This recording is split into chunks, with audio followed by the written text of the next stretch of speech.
Okay, so today let's do something fun.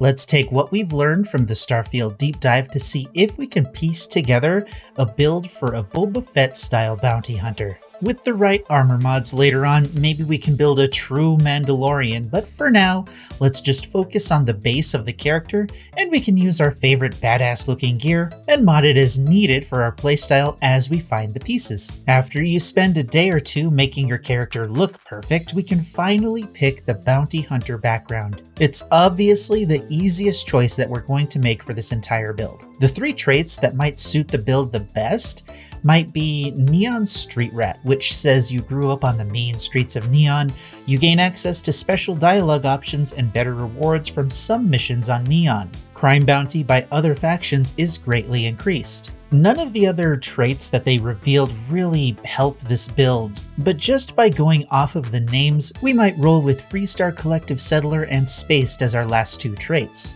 Our character grew up on the streets of Neon, struggling to survive, and found a knack for giving information on people to groups that needed it for various reasons. After breaking away from Neon, you found yourself hunting bounties around the Freestar Collective and spent most of your time away from home hunting your bounties. That sounds like a reasonable backstory to me. After we finish the character, we can focus on the weapons and skills of our trade. Again, we don't have a comprehensive list of skills, but from what we glimpsed in the deep dive, we can probably pick a few. Intimidation might be fun, all of the weapon skills like marksmanship and targeting of course, but most importantly, boost pack training. What good is role-playing a Mandalorian style bounty hunter if we're not utilizing our boost pack at 120%?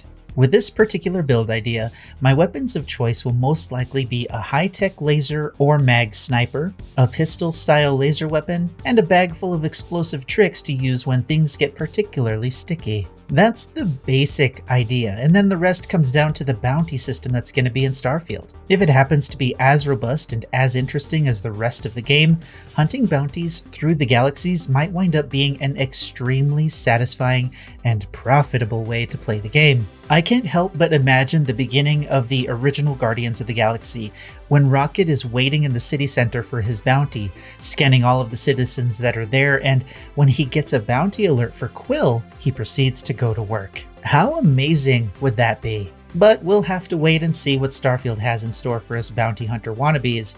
But considering that they have a dedicated background to be a bounty hunter, there might be some pretty deep gameplay and systems waiting for us when we dive into that background. We might also want a home base, so dabbling in outpost building might not be a bad idea, especially if you want to farm materials for all the ammunition that we're going to be flinging at enemies. And maybe those same materials will be used to upgrade our favorite weapons. Or at the very least, maybe we'll need a place to lay low while we avoid any bounties we might earn on our own heads. As for the main hub that we might frequent the most, that'll either be with the Freestar Collective or the Crimson Fleet, depending on what alignment you might be playing with this particular bounty hunter. There is no way the United Colonies are going to approve of us hunting bounties, so we may find ourselves hunted by them the most often. I'm pretty sure, I'm not positive of the lore, but I thought Boba Fett has a code of conduct that he lives by, so the Freestar Collective might fit better with the idea of a bounty hunter that does whatever they want to live and survive. Unless, the actual Boba Fett